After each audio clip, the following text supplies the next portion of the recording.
Hey, welcome to my channel, or welcome back, loyal viewers. I'm Carrie, the nosy housefrau. And I did it. I watched the latest mango video. All 36 minutes. You better just start appreciating me, Mr. Man. I watched the whole thing.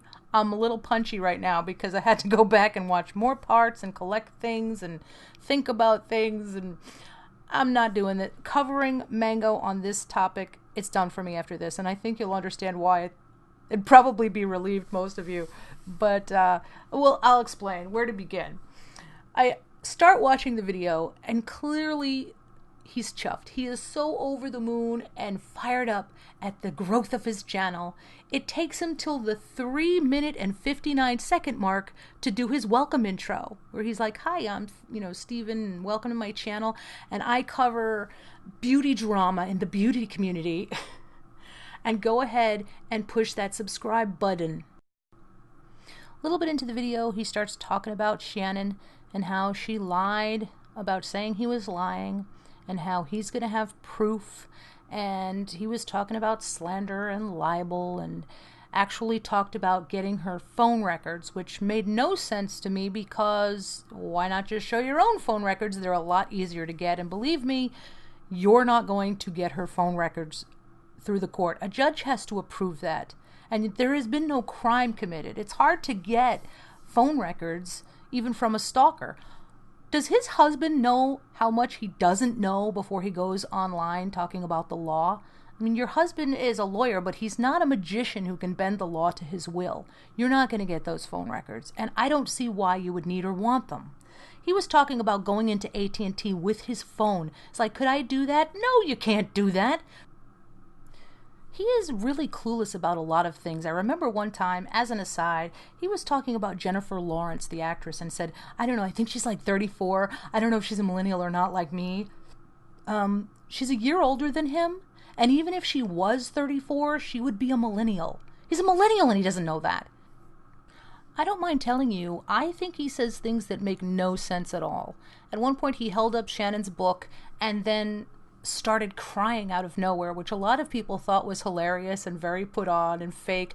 I don't know if it was fake or not. It would not be a stretch for my imagination to think that he does cry like that, where he chokes and gags, and it was weird. He didn't even edit out when he got up to go get the tissue.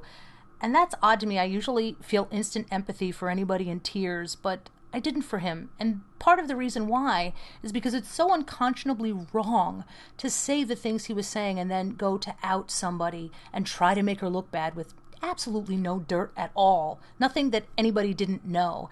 He says at one point, I know I look like an idiot or a jerk, threatening to expose her, and I was just mad and emotional, like trying to sweep under the rug his horrible reaction. He says, if I was wrong about her calling me fruit, I apologize. I do not like apologies that start with if. But he says, he realized it was wrong to say he was going to expose her, and then proceeds to expose her. I mean, with a gleam in his eye. He was announcing at the beginning all of the things he'd be going over. Oh, he's got plans. He's going to have another video coming out, which I will not be watching. He just begins to try and expose her on this PETA thing. And what's with this picture? He tried to make her look as goofy as possible. That's why I tried to find the goofiest pictures of him. And he gets this picture of himself looking intense. What does it remind me of with space in the background? Oh yeah, I know who that reminds me of. So let's get to the private emails that somehow he got a hold of, because there's some interesting facts about that. Well, there's a more intense storm, by the way, than there was yesterday, so if you hear that in the background, it's not me evoking the drama gods, and I'm glad a lot of you like those sounds as well. So here's the first private email that he got a hold of that exposes how Channon was hands-on and very involved in her collab with PETA. As you can see, she's got ideas about the font, the packaging. She's really hands-on about the artistic design and polite in her collaboration. Well, you can see why she would want to keep this from getting out. What a B word. Exposed. And here is what Mango says is the response. It's very important to note that he says this is the response. It says, hi Channon, I just want to make sure you heard from us that we've had to make a tough decision regarding your campaign. We've heard from many people since our photo shoot with concerns about the content of some past videos. I'm sure you'll understand that our hands are tied when something of this nature is so available to the public and contrary to PETA's mission. We hope you'll agree that this is in everyone's best interests, as we wouldn't want anything harming the launch of the IGXO product or open you or us up to unnecessary criticism. Thank you in advance for understanding. Kind regards, Morgan. Now, regardless of what kind of a kiss-off letter that was, I'm sure that was very disappointing for Channon. Here was her reply. Hi, Morgan. I am sad to hear that. I'm sure people know it's acting and that it was a long time ago, but anything adult-related can cause controversy, so I get it. I'm sorry and I understand. Channon Rose. Wow. Once again, I have to say, what a B-word. Exposed. Now, I'd like you to look at these two messages side by side. He said the second one was a response, but look at the date. Channon sent that first one. It doesn't say Morgan on there, so I don't know if one of those twos is Morgan, but it says 1/4/19, and he's saying the response was 2/2/19? Groundhog's Day? They waited that long to send her a message that had nothing to do with the first one? It begs the question, why did he even include that first message? Clearly there would have been some other messages in between. Why did he throw it in there? Because that was all that the person who sent him the emails sent him? He wanted to make it look like he had more dirt? I don't know what he thinks makes Channon look bad about that first message. It makes no sense to me that he even threw that in there at all, other than he just wanted to show he had it. And I don't know who he thinks he's fooling. I don't know who he got these DMs from, but covering the second letter of Morgan's name does not protect Morgan. You do not have to be Columbo to figure out who that is. Not good. That's another person doxed, for all intents and purposes. This part of the video is called Mango Can't Math. I'm going to try to... Excuse me. I'm sorry, I've been going through these clips and I'm getting giddy. But... Mango said when he was breaking down the itemization of everything Channon owes him, and I mean right down probably to how much toilet paper he wiped his ass with, she's gonna have to reimburse him for. But he said that it takes him about an hour and 15 minutes to get there, and one of the things he said she has to pay him for is his gas, because he said he spent $85 to fill his tank 17 gallons each way. It is... What does he drive? It's 32 miles to Anaheim from Hollywood. Boy, if people thought I was drunk yesterday, they're going to really think I am today. I swear I'm as sober as a judge. The kind that would deny Mango his AT&T receipts. Sorry. Okay, 17 gallons each way? What does he drive? Please, somebody, oh God, help me.